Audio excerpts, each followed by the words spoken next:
നമസ്കാരം.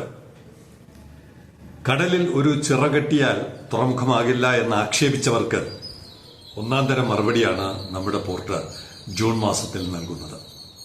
Sailing commentary ആരംഭിക്കുന്നു.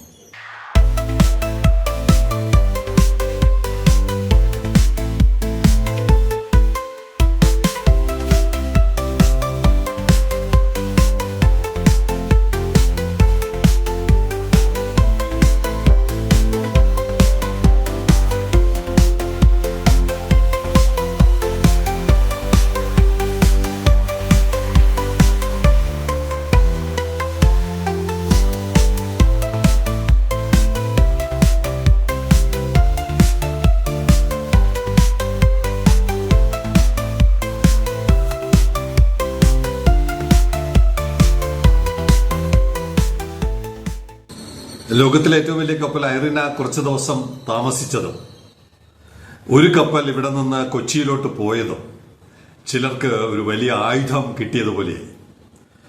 കാലവർഷത്ത് നമ്മുടെ പോർട്ട് പരാജയമാണ്. പ്രവർത്തിക്കാൻ കഴിയില്ല.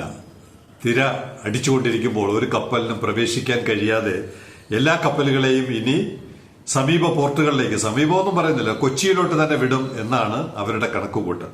അതിനുവേണ്ടി ഒരു വലിയ ക്യാമ്പയിൻ തന്നെ ട്രിവാൻഡ്രം പോർട്ടിനെ TRVയെ ആക്രമിക്കുന്ന തരത്തിൽ ജെയ്റ്റ് സർവീസ് നിർത്തിയത് കടലിളക്കം കാരണമാണ് തുടങ്ങിയ തരത്തിൽ യാതൊരു മര്യാദയുമില്ലാത്ത പ്രചരണം അഴിച്ചുവിട്ടവർക്ക് ഒന്നാം തരം പാഠമാണ് ഈ മാസത്തെ പ്രവർത്തനം TRV നൽകുന്നത്. ഈ ജനുവരി മുതലുള്ള കണക്ക് മാത്രമേ എടുക്കുന്നുള്ളൂ, അതിന് മുമ്പുള്ള കണക്ക് എടുക്കുന്നില്ല. ഈ വർഷത്തെ കലണ്ടർ ഇയർ ജനുവരിയിൽ 43, ഫെബ്രുവരിയിൽ 41, മാർച്ചിൽ 52, ഏപ്രിൽ 45, മെയ് 48, ജൂൺ ഇന്നലെ വരെ 42.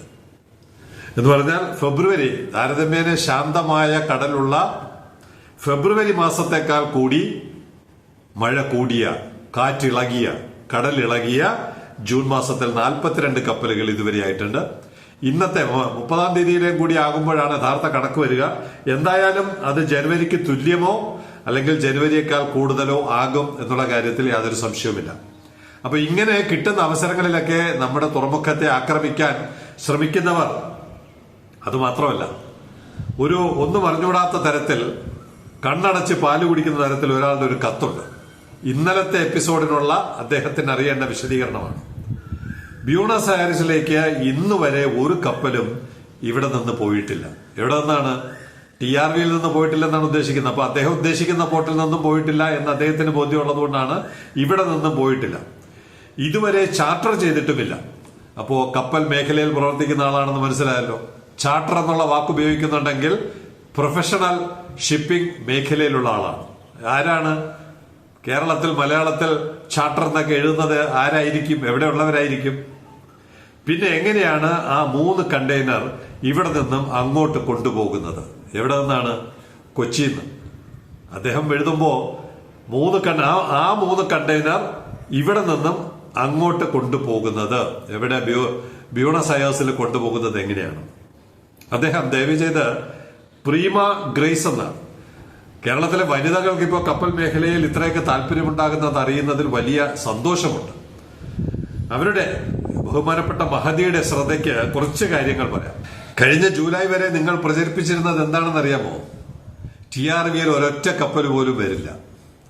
ലോകത്തിലെ എല്ലാ വമ്പൻ കപ്പലുകളും വന്നു കഴിഞ്ഞു. ഇനി ഞങ്ങൾക്ക് കപ്പൽ മേഖലയിൽ ഒന്നും നേടാനില്ല. ലോകത്തിലെ ഏറ്റവും വലിയ വമ്പൻ കപ്പലുകൾ വന്നു കഴിഞ്ഞു. ജൂലൈ 11 തൊട്ട് ഇന്ന് വരെ നോക്കുമ്പോൾ ലോകത്തിലെ പ്രധാനപ്പെട്ട മിക്കവാറും എല്ലാ പോർട്ടുകളിൽ നിന്നും ഇവിടെ കപ്പലുകൾ എത്തി. സൗത്ത് അമേരിക്കയിലെ നോർത്ത് അമേരിക്കയിൽ നിന്ന് റിയോ ഡി ജനീറോ, ബ്രസീൽ ഇത്തഗ്വയെ, പനാമ. നോർത്ത് അമേരിക്കയിൽ നിന്ന് ബോൾട്ടിമോർ, ന്യൂയോർക്ക്, സാവന്ന. ആഫ്രിക്കയിൽ നിന്ന് Mombasa, Lome, Egypt, port Louis, Dar es Salaam, മറ്റുവാറെ, ടെമ, ഡർബൻ, അബിഡ്ജാൻ. ഇത്രയും ആഫ്രിക്കൻ പോർട്ടുകൾ. യൂറോപ്പിൽ നിന്ന് മാസെക്സ് ലോക്ക്, തെയിംസ്, സീനസ്, വലൻസിയ, ഫെലിക്സ്റ്റോ. ഇനി കിഴക്കോട്ടുള്ള പോർട്ടുകൾ നാൻഷ, ടിയാൻജിൻ, വോങ്താവോ, Vietnam, Xiamen, Shanghai, China, Busan, Korea, ലയം, ഷബാർ, വിയറ്റ്നാം. ഒരു വർഷം തികഞ്ഞിട്ടില്ല TRV 1 വർഷം തികഞ്ഞിട്ടില്ല. ഈ ജൂലൈ 10 ആകുമ്പോഴാണ് പൂർണ്ണമായും 1 വർഷമാകാൻ പോകുന്നു എന്ന് പറയുന്നത്. അങ്ങനെയുള്ള ഒരു പോർട്ടിൽ ഇപ്പൊ തന്നെ ഇത് വിദൂരത്തുള്ള പോർട്ടുകളാണ്. ഗൾഫ് മേഖലയിൽ ഒരു പോർട്ടും പറഞ്ഞിട്ടില്ല. ബംഗ്ലാദേശ് പോലുള്ളതൊന്നും പറഞ്ഞില്ല. പാകിസ്ഥാൻ പറഞ്ഞില്ല. ഇന്ത്യക്കകത്തുള്ള പോർട്ടുകൾ പറഞ്ഞില്ല. സിംഗപ്പൂർ പറഞ്ഞില്ല. കൊളംബോ പറഞ്ഞില്ല. ഇതൊന്നും കൂടാതെയാണ് ഏകദേശം 32 പോർട്ടുകളാണ് അത് കൂടാതെ TRVL സർവീസ് നടത്തി കഴിഞ്ഞത്. അപ്പൊ ഇങ്ങനെയുള്ള ഒരു പോർട്ടില് വേണമെങ്കിൽ ചരക്കുണ്ടെങ്കിൽ അത് ബ്യൂണസ് അയേഴ്സ് അല്ല ചന്ദ്രനിൽ വരെ കൊണ്ടുപോകാനുള്ള കപ്പൽ ഓടിക്കും. അപ്പൊ ദയവേത് ആക്രമിക്കാൻ ശ്രമിക്കുന്നവർ ജൂലൈ 11 പറഞ്ഞ നിലപാടിൽ നിൽക്കണം. ഒരു കപ്പൽ പോലും വരില്ല എന്ന് പറഞ്ഞെടുത്തുനിന്ന് നിങ്ങൾ ചലിക്കാൻ പാടില്ല. ഇവിടെ ഇപ്പോ 377 1 വർഷം. ഇത് ഗേറ്റ് തുറക്കാത്ത ഒരു പോർട്ടാണെന്ന് നിങ്ങൾ പ്രത്യേകം ഓർക്കണം. റെയിൽവേ ലൈനും റോഡ്വേസും എല്ലാമുള്ള ഒരു പോർട്ട് അല്ലെന്ന് ഓർക്കണം. ഇതെല്ലാമുള്ള പോർട്ടിന്റെ ആദ്യ വർഷത്തെ കണക്കാർക്കെങ്കിലും സംശയമുണ്ടെങ്കിൽ ഞാൻ ഇവിടെ പറഞ്ഞ ആരെയും നറ്റിക്കുന്നില്ല. രഹസ്യമായിട്ട് ആർക്കെങ്കിലും അറിയണമെങ്കിൽ അയച്ചു തരാം. അതുകൊണ്ട് ഒരു നാട്ടിലെ ഒരു രാജ്യത്തെ ഒരു പോർട്ട് അതിനെന്തെങ്കിലും ഒരു പോരായ്മയുണ്ടെങ്കിൽ അവിടെ കുത്തിച്ചകഞ്ഞ് അതിനെ താറടിച്ച് കാണിക്കാൻ ശ്രമിക്കുന്നവർക്ക് TRV ഇനിയും മികച്ച മറുപടികൾ നൽകും. ബഹുമാനപ്പെട്ട പ്രീമ ഗ്രേസിനെ പോലുള്ളവർ ഇനിയും തുടർന്നും എഴുതണം. എങ്കിലേ ഇങ്ങനെ വല്ലതുമൊക്കെ പറയാൻ നമുക്ക് അവസരം കിട്ടുകയുള്ളൂ. ഈ പറയുന്ന ആളുകളുടെ പോർട്ടിൽ നിന്ന് ഒരു കപ്പൽ പോയല്ലോ, സിൽവർ സെക്കൻഡ് ഇപ്പോഴും കൊളംബോയിൽ പ്രവേശിച്ചിട്ടില്ല. അപ്പൊ ഇനിയും ഒരു ദിവസം വൈകാൻ സാധ്യതയുണ്ടെന്ന് അർത്ഥം. രണ്ടാമത് അവിടെ നിന്ന് 17/7 അവിടെ നിന്ന് 8/7 നേരത്തെ പറഞ്ഞ ബ്യൂണസ് അയേഴ്സിലോട്ട് കപ്പൽ പോകുമെന്നായിരുന്നു നേരത്തെ നമുക്ക് കിട്ടിയ ഇൻഫർമേഷൻ. കൊളംബോയിൽ നിന്ന് MSC ലൈല എന്ന് പറയുന്ന കപ്പൽ ബ്യൂണസ് അയേഴ്സിലോട്ട് പോകുമ്പോൾ നമ്മൾ പറഞ്ഞത് 54 ദിവസം എന്നുള്ള കണക്കാണ്. 54 ആണെന്ന് തോന്നുന്നു, ഓർമ്മയില്ല. ഇപ്പോൾ അത് വീണ്ടും മാറ്റി. ഇതാണ് നമ്മുടെ പോർട്ടിൽ നിന്ന് അല്ലെങ്കിൽ നമുക്ക് കപ്പലിൽ കയറ്റി വിടുന്നത് വരെ നമുക്കുള്ള അനിശ്ചിതാവസ്ഥ ഇതാണ്. ഇന്ത്യൻ വ്യാപാരികൾ ഇത്രയും പ്രതിസന്ധികൾ അനുഭവിക്കുകയാണ്. അതുകൊണ്ടാണ് ഈ രാജ്യം ഇപ്പോഴും പലരും ചവിട്ടി താഴ്ത്തിക്കൊണ്ടിരിക്കുന്നത്. 8/7 പോയി 8/8 ഓഗസ്റ്റ് മാസം 8 തീയതി അവിടെ എത്തുന്ന വിധത്തിലായിരുന്നു നമ്മൾ നേരത്തെ റിപ്പോർട്ട് ചെയ്തിരുന്നെങ്കിൽ കപ്പൽ അവിടെ എത്തുന്നതിന് മുമ്പ് സിൽവർ സെക്കൻഡ് ഈ 3 കണ്ടെയ്നർ കൊളംബോയിൽ ഇറക്കി വെക്കുന്നതിന് മുമ്പ് തന്നെ കപ്പലും മാറി, ദിവസങ്ങളും മാറി. MSC ലൈല മാറി. ഇപ്പോ തുടർന്ന് ഇനി അങ്ങോട്ട് പോകുന്നത് യൂറോപ്പ് എന്ന് പറയുന്ന കപ്പലാണ്. യൂറോപ്പ് എന്ന് പറയുന്ന കപ്പൽ പോകുന്നത് 17/7. 8/7 എന്നുള്ളത് വീണ്ടും മാറി. ഇനി 17/7 പോവുകയുള്ളൂ. ബ്യൂണസ് അയേഴ്സിൽ ഇന്നത്തെ കണക്ക് പ്രകാരം 16/8 എത്തുകയുള്ളൂ. നേരത്തെ 8/8 എത്തുമെന്ന് പറഞ്ഞത് ഇനി 16/8 എത്തുകയുള്ളൂ. അപ്പൊ ഏകദേശം 60 ദിവസമാകുന്നു. തിരുവനന്തപുരത്ത് TRVയുടെ തൊട്ടടുത്തിരുന്ന ഒരു ചരക്ക് ബ്യൂണസ് അയേഴ്സിലെത്താൻ ഈ വളഞ്ഞ വഴിയിൽ മൂക്ക് തൊടുന്ന വിദ്യയിലൂടെ 60 ദിവസം എടുക്കും ആ ചരക്ക് അവിടെ എത്താൻ. 60 ദിവസം അതിനകം എത്തുമോ എന്ന് പോലും നമുക്ക് ഓരോ ദിവസം കഴിയുമ്പോഴും നോക്കിയിരിക്കാം.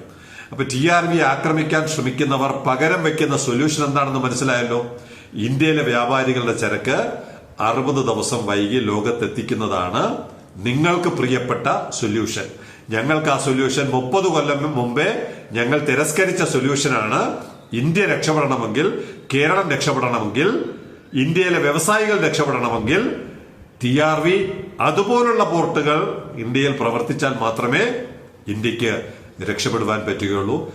മറൈൻ മേഖലയിൽ മികച്ച പ്രവർത്തനങ്ങൾ കാഴ്ചവെക്കാൻ പറ്റുകയുള്ളൂ. ഇനി 42 ആണോ 43 ആണോ 44 ആണോ എന്ന് നോക്കാം വന്നു പോയ കപ്പലുകൾ. Signing off Elias John.